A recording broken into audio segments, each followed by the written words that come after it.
afternoon, and thank you for joining us here on News 12 The Bronx. I'm Marcy Jones. Before we get to these top stories, we're dealing with very cold temperatures today. Here with us now is meteorologist Hope Asewaka. Hey, Hope. It is still freezing outside. Yeah, unfortunately, it's a freezing Friday, so you want to keep those layers on if you have any afternoon or evening plans. You did start off the day with some sunshine, wind chills in the single digits and teens, and we're starting to see the clouds really take over our sky. Temperatures are at least 11 to 12 degrees colder than where we were yesterday. Yesterday, we were in upper 30s, near 40 degrees. That's behind us, and we're not experiencing that for the rest of today. So feel like temperatures in the low 20s right now. Try to stay warm. We're still keeping a close eye on the satellite radar. There is a coastal storm to our south that could squeeze in just a few flurries later on tonight. I'll give you guys a closer look at that forecast and what to expect this weekend coming up. Sounds good. Thanks, Hope.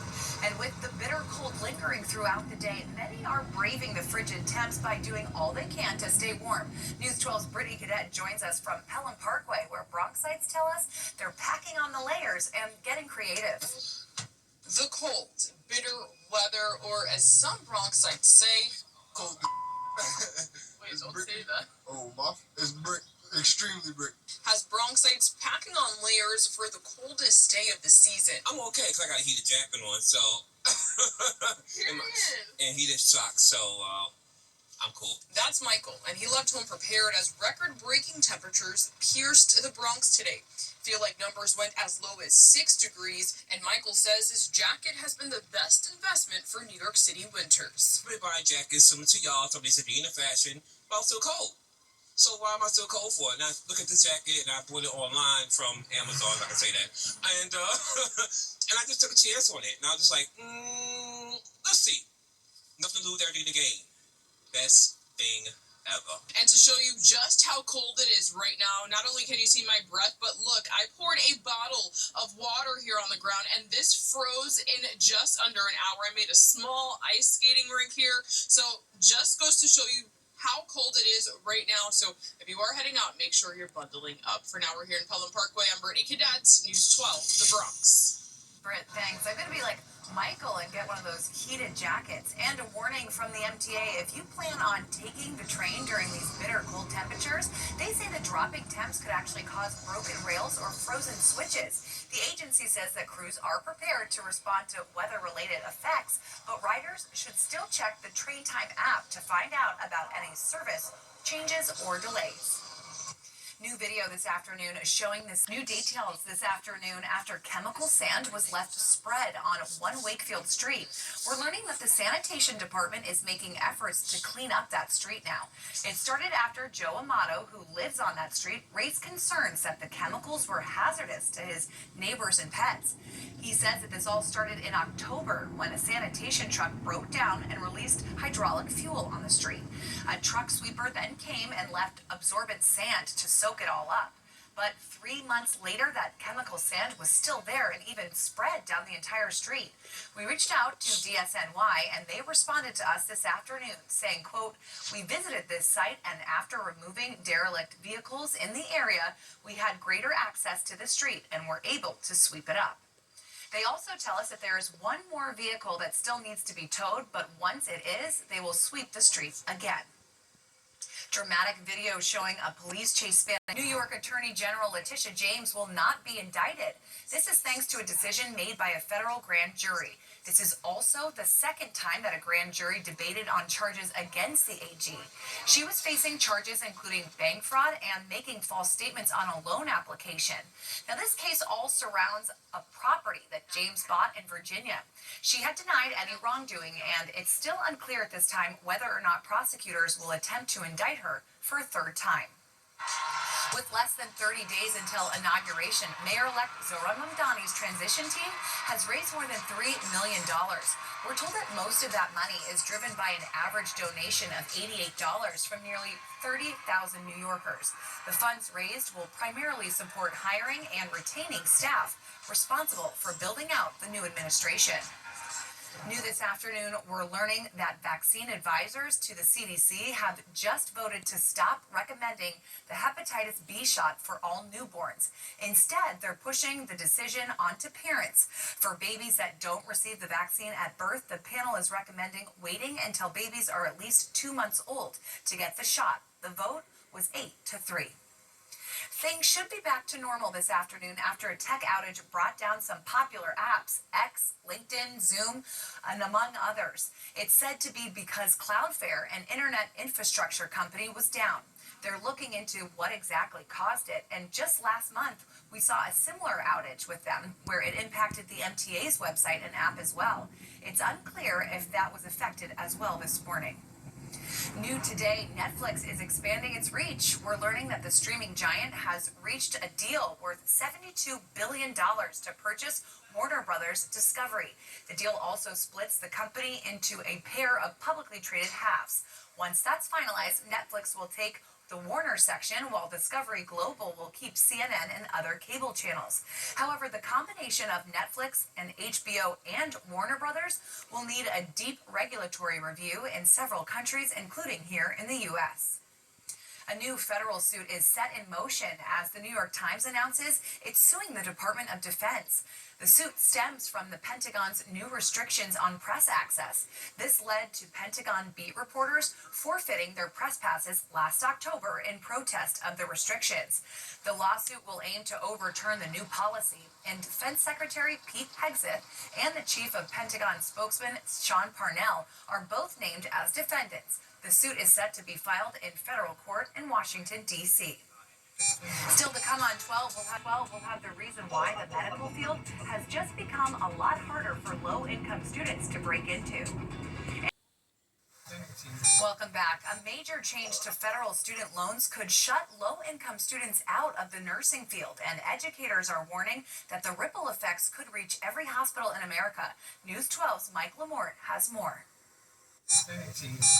This may not be a real hospital, but inside this Lehman College lab, nursing students are learning the skills they'll take directly into patient care. They are well prepared to go out into their clinical rotations in the hospital and in the community. Deputy Director Dorcel Reyes says nearly all of her students come from low-income Bronx families, and for many, nursing is the first real chance to climb out of poverty. One of the things that nursing does for people is it moves people into a higher economic level. But Reyes warns a new Department of Education rule may put that ladder out of reach. Graduate students will now be capped at $100,000 in federal loans. Limits the DOE calls common sense during tuition costs. Reyes says students may be pushed towards private loans with far higher interest rates. I wouldn't have been able to do that by myself, honestly. Danya Munoz, now a nurse practitioner at Mount Sinai, says every penny of her $212,000 Columbia graduate school tuition came from federal loans. We just couldn't afford it. Like, my mom was always like, you guys just have to get an education because you guys need to be able to have like the life that I couldn't have. Today, she fears students with backgrounds like hers will lose that opportunity and create an even greater nursing shortage. People like me who grew up,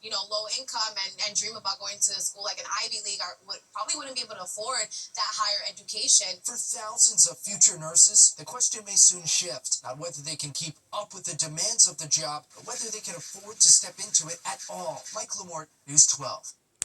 Mike, thank you. If gadgets are on your holiday wish list, be prepared to pay more. Price hikes are expected for items like smartphones, smartwatches, and tablets, thanks to the AI boom.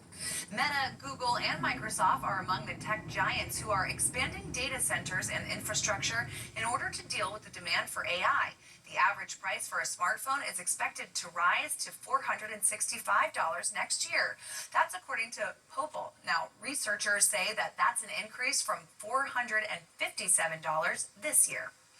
A new study by AARP has found that loneliness is more common for adults 45 years and older. 40% of adults who responded to their latest survey report feeling lonely. That's a 5% jump from previous surveys. A couple of trends from that report include the loneliest age group, which are adults in their 40s and 50s, and men are also reporting feeling more lonely than women, something that contradicts past surveys. Bronxites, we have a taking action alert for you this morning. You may want to double check your fridge for some shredded cheese that's being recalled due to possible metal contamination. The FDA said that the various shredded cheeses were recalled by Great Lakes Cheese Company. The cheese products were sold under private store labels, so think of retailers including Target, Walmart, and Aldi. The recall includes various cheeses such as mozzarella, Italian style, and pizza style.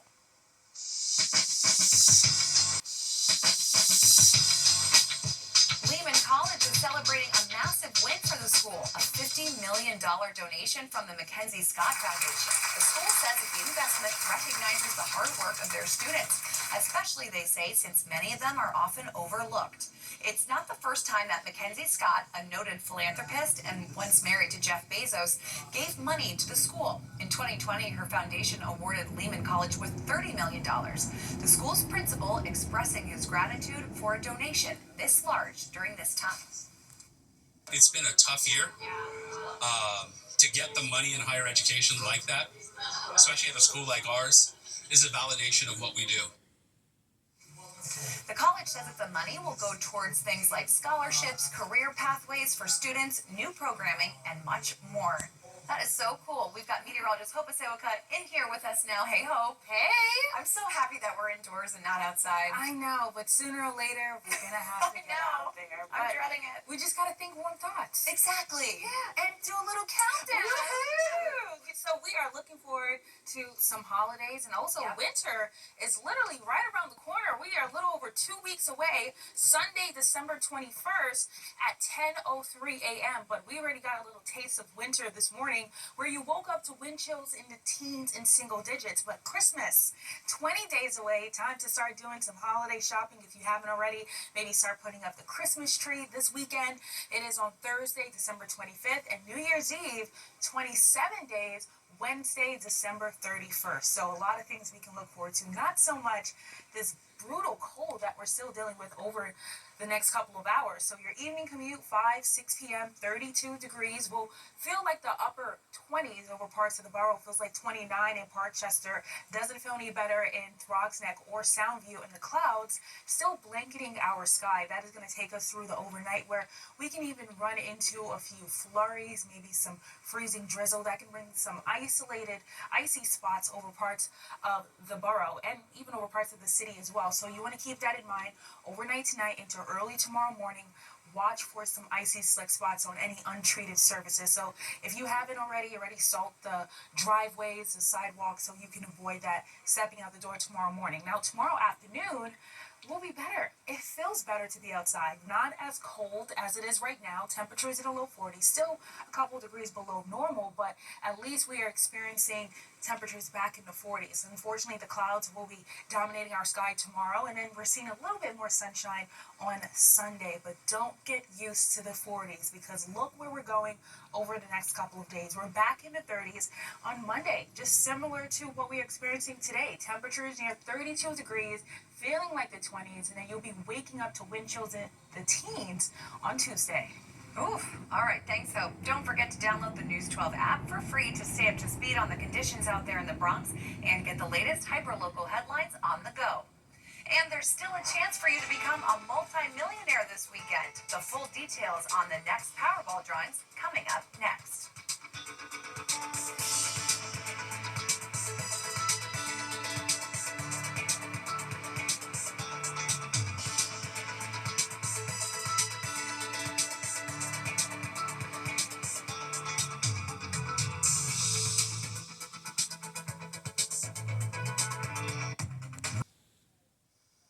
Welcome back. As we're in the midst of the holiday season, lots of tree lighting ceremonies are happening in our Bronx neighborhoods.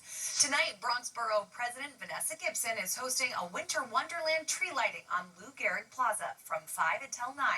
There will also be lots of giveaways, including a toy giveaway for kids at the Rotunda at Bronx Borough Hall while supplies last. And tomorrow night, Little Italy will be having its annual Christmas tree lighting ceremony on Arthur Avenue from 4 until 6. All are welcome to come and meet the big guy in red, sing merrily, and enjoy some Italian cookies. There will also be some hot chocolate to keep you nice and warm and a toy giveaway for the kiddos. Bronxites another big chance to win big and become a multimillionaire this weekend. With nobody matching all of the numbers on Wednesday, the Powerball jackpot is now at a whopping $820 million. The next drawing is tomorrow night at 10:59, so you've still got time to buy a ticket, hopefully a winning one, until 10 p.m. on Saturday. Let's get another check of your weather now with meteorologist Hope Asewaka. Hope, it is freezing. Yeah, so why don't we go win the lottery and then fly somewhere warm? Let's do it. Yeah, because we gotta escape this cold. It's just been bitterly cold all day long, and unfortunately that's going to take us through tonight, where you can run into a few flurries, maybe even some freezing drizzle as well, and that can bring some isolated spots of icy conditions for tomorrow morning, so you want to keep that in mind. Thankfully, tomorrow won't be as harsh as today. Low 40s across the borough, clouds blanketing our sky, maybe a few moments of sun, but Sunday will be a brighter day with highs near 40 degrees. We're back to the brutal cold on Monday, then we're seeing some opportunity for wet weather by the middle of next week. Hope, thank you. New at 5.